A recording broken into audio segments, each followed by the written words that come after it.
Welcome to the Megan Clare Show. I am a cancer survivor, patient advocate, and your host, Megan Clare Chase. I'm working with Ancora AI to help raise awareness of clinical trials as an option for patients who could benefit from it and share their experiences.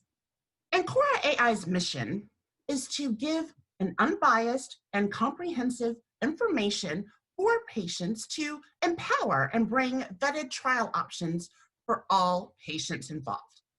We are thrilled to have Mary Clare from Chicago here to discuss her experience in a clinical trial and share her insight as to why she participated in one.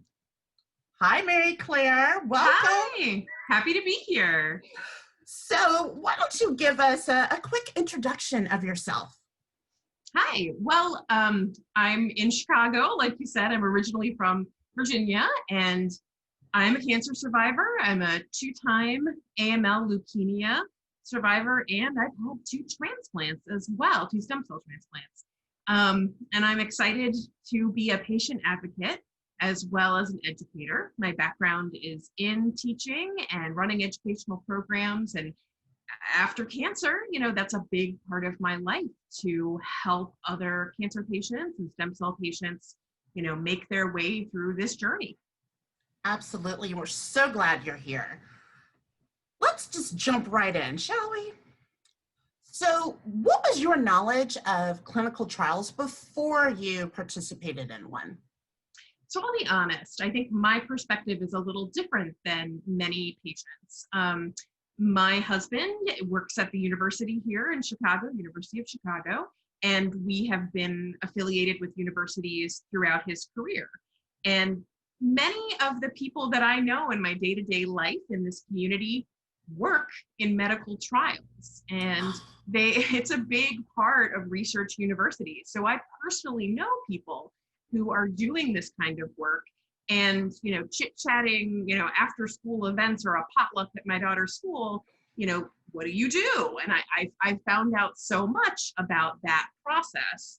I'm also fortunate that my mother-in-law is a nurse and very active within medical advocacy. So she was quick to clue me in as well.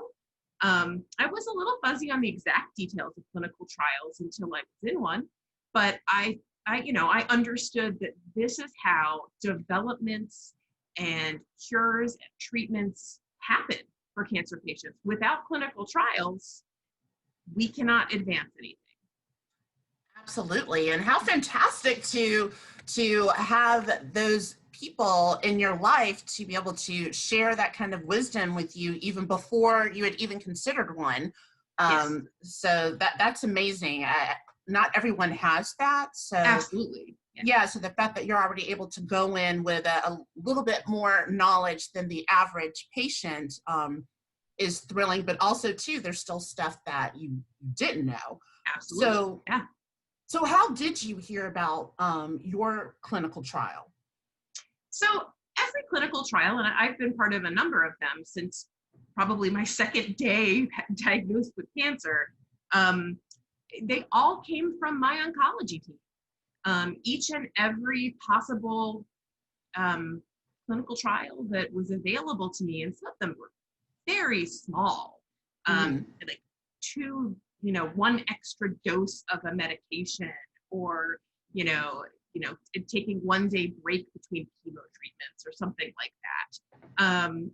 And I had the faith that my oncologist, being one of the best in the country, that she does this research. She individually knows the researchers that are conducting these studies, and it was just a no-brainer for me. Like I understood everything because of the paperwork involved, that I could ask questions, and yeah. Okay. So, there are many patients who are hesitant, to participate in clinical trials. So what made you want to take part in one? What went into your mind when were you broached by your doctor to say, hey, this is what I think you should do? Or was it something that you both decided to do together? What was your mindset going into it and thinking about it? Yeah. So, I mean, I think my gut feeling, especially the first time I was diagnosed and was quickly rushed into to a hospital and stayed there for 6 weeks for treatment, was Oh, that this was going to be a really tough fight. And and that I needed to think about my legacy as a human, not only to my family and my community, but to, medicine. And if I could help in some way, I think I was really coming to grips with the fact that I might not survive. So that legacy part of it was big. Um, but as far as my doctors talking to me about clinical trials, there was zero pressure. So I made myself clear pretty early on that I was interested in clinical trials. I knew to ask that question when we were talking about care.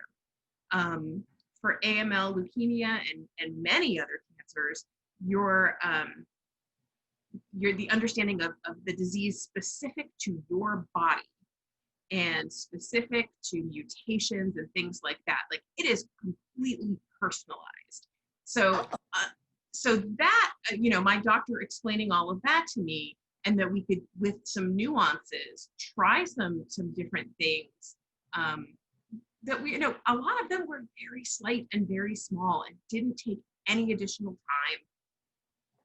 And it was pretty easy. I really love what you said about thinking of it as a legacy, and also making that point that, every body is different, right? So I think that's the key thing, and the fact that with clinical trials that it does make it a little more personalized to your actual body and what is going on with Yes. your specific cancer. So can you give us the Cliff Notes version of what the process was like when you were accepted into the trial? Because I think that's where a lot of patients, have some concerns. Am I going to understand what they're saying? So why don't you tell us a little bit about that? So I think the first step that often would happen is that my doctor would say, okay, we're going to do this particular treatment, and here's a clinical trial that we could do alongside of that if you're interested. And I would ask some basic questions. And at that point in time, it wasn't that I was signing on the dotted line. I was said, yes, I would like to talk to, I would like to see all the paperwork, because there's normally quite a big stack of paperwork to go through to understand, is this a stage 1, 2, or 3 trial? Who is conducting this trial? What are all the different things? And so that, by saying I'm interested, I was able to meet with, after a doctor's appointment. Mm-hmm. Didn't have to come special. They will make their way to you, the patient coordinator for a study. So that is typically a nurse that works within trials, and they will help you navigate it. And, they may not know every single answer you need, but they'll find out. So there was no pressure for me as far as you have to sign on the dotted line today. And I think that's, ethically what has to happen is that it Right. needs to be the patient's decision, and you need to have as much information as you can. So oftentimes, I would get that packet of information and say, you know what, I want to research this. I want to look more into this. I want to see who these doctors are. Yes, I'm seeing Stanford. Yes, I'm seeing Harvard. Those are big names. Right. But I want to know more about, like, is this a researcher in their first study, or have they done many things? And I was truly never offered anything that wasn't a phase 3 trial. So I think I would have been hesitant if it was first time around. But also, I think a lot of people think clinical trials are when you're out of options, that you would try a trial. That's And true. that, for me, that was absolutely not the case. So the trials that I was part of were, things that were add-ons to the standard of care treatment, and the personalized care that I was receiving. And I think I was offered more things because I was at a teaching and research hospital. Well, that does make a big difference. And so can you explain, like, did they explain to you the phases of this trial? And you mentioned that you were in a phase 3 trial. For the audience watching, what does a phase 3 trial mean? Sure. So that particular cocktail of drugs or particular drug, it has been tested 2 other times with different groups of patients and has been successful enough. Some trials do not make it past phase 1. Patients have side effects, or they clearly states that nothing is working. They stop that. So once it makes it to a stage 3 trial, they are just widening the amount of people they are using this particular methodology, drug, what have you. One of the stage 3 trials that I was part of was 1 month before venetoclax was approved for AML patients. It was approved for other cancer patients. And so I just got it from the manufacturer and it was free. There's no cost to me at all. And so that was considered a trial, but that was like, very soon it was going to be available. I mean, that's the very tail end of the stage 3 trial. Okay. So tell me this. What knowledge did you gain? Because you already came in with, quite a bit of knowledge than the average patient, as we mentioned, but what did you gain? What other knowledge did you gain from participating in your trial? And how was that different than what you thought you knew going into it? I really wasn't sure how much of an impact that I would have being part of a trial. I wasn't sure if it was just going to be email questionnaires or what have you, or just someone would be pulling my blood results just to kind of see and track me. What I was surprised by is for the majority of the trials, the research coordinators would stop by and see me when I was in the hospital. They would make a point to come and see me when I was in clinic. And I didn't have to work around their schedule. They worked with me. Really? And yeah, so I mean, I definitely felt another level of care. Like I definitely felt like they were part of my care team. And I think I'm proud. I'm proud of being part of these things, and I'm proud, that I was lucky enough to be at a research institution where these things were just offered to me. Obviously, patients can seek these things out for themselves and talk to their doctor and bring that up and kind of lead those discussions. And I realized that care is quite different depending upon the hospital where you're being treated, or the clinic where you're being treated, based on geographic area and expertise of physicians and oncologists, as well as their connection to research. So I think it behooves patients to look at what their options are. There, of course, are going to be kind of those alternate treatments if you kind of hit kind of a stumbling block and they need to try something new. I'm not as familiar with those, but I would encourage patients to look at all those options. Fantastic. I mean, so in the young adult cancer world, right, which is also called AYA, we have different struggles because there is a gap from when, you're a teenager and then like the young adult, typically you're working or you have family life, you're not anywhere close to retirement age.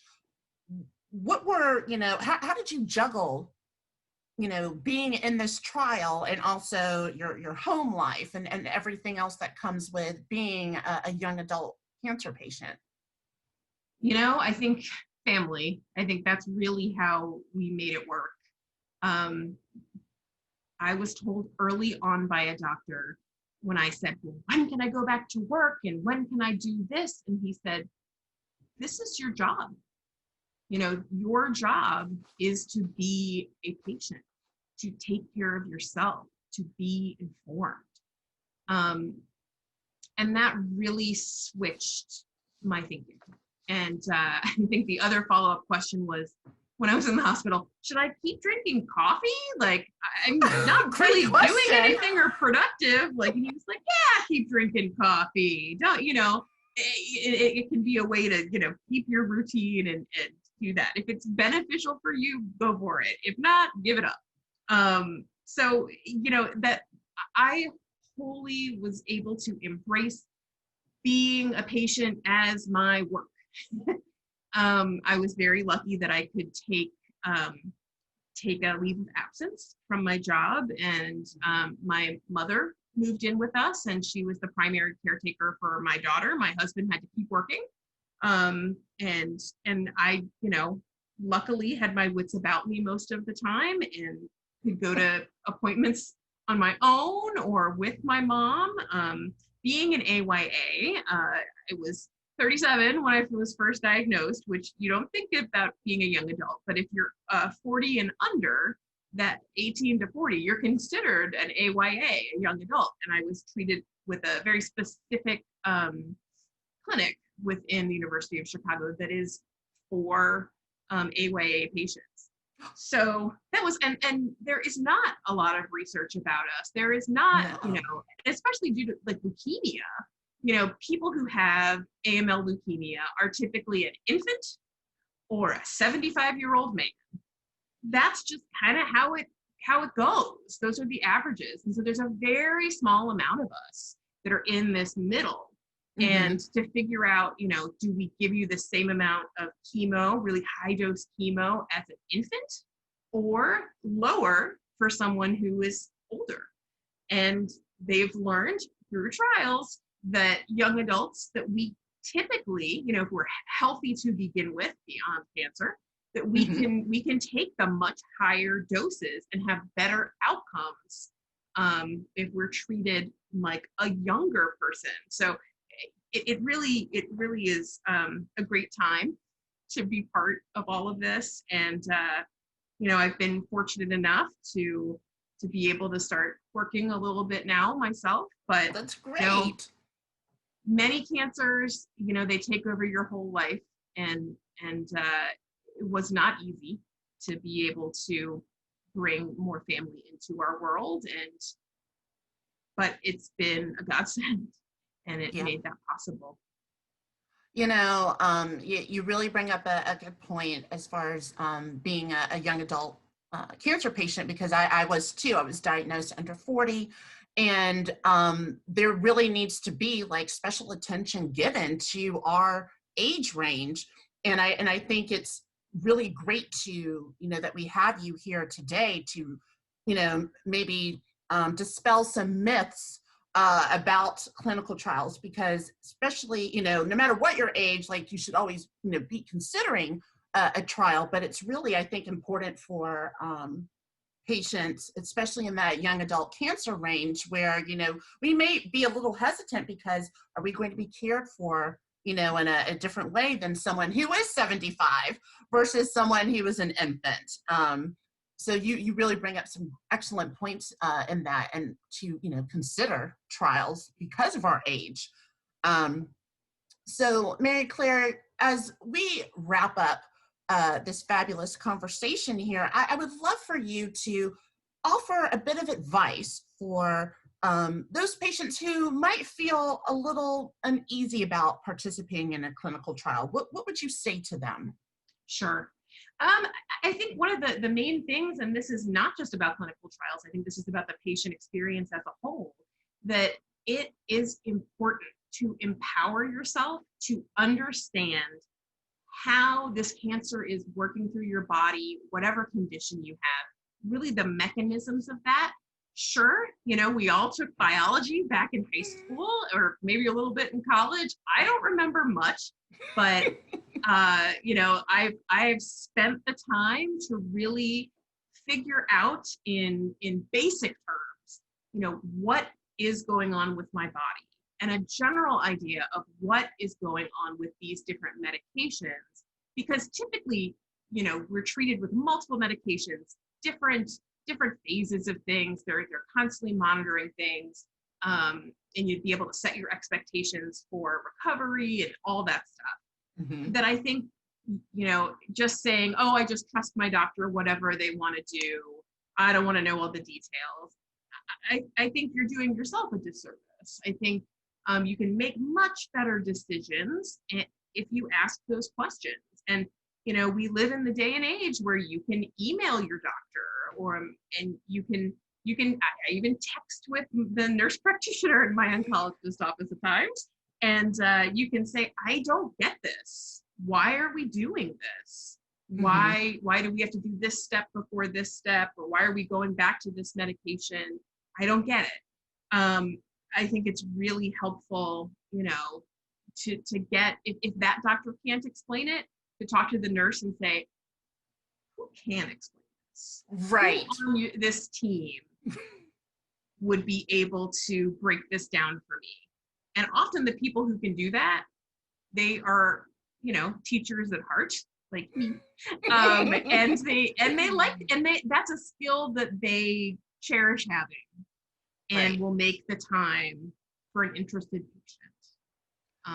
And families too. I mean, I definitely, my mother-in-law was at many appointments taking lots of notes, my husband as well, trying to figure this stuff out, and then in turn explain it to me, because I think that was really important. And clinical trials are a way that patients can be empowered and make a difference. Absolutely, and I love that. So I feel wrapped with hope in hearing about your experience today, and I really hope that it helps to answer a lot of questions or ease some fears that other patients might have, and even considering it, and that giving ourselves the permission to ask those questions and take those steps, because our health matters, right? It does. Absolutely. So thank you again for joining us today. Thank you for having me. Yeah, it's been great. So make sure, everyone, to check out the resources on Ancora AI for their glossary, their FAQ list, blogs, and you can do that by going to www.ancora.ai for more resources. And remember, they humanize clinical trials. I'm Megan Clare Chase, and remember, information empowers us all.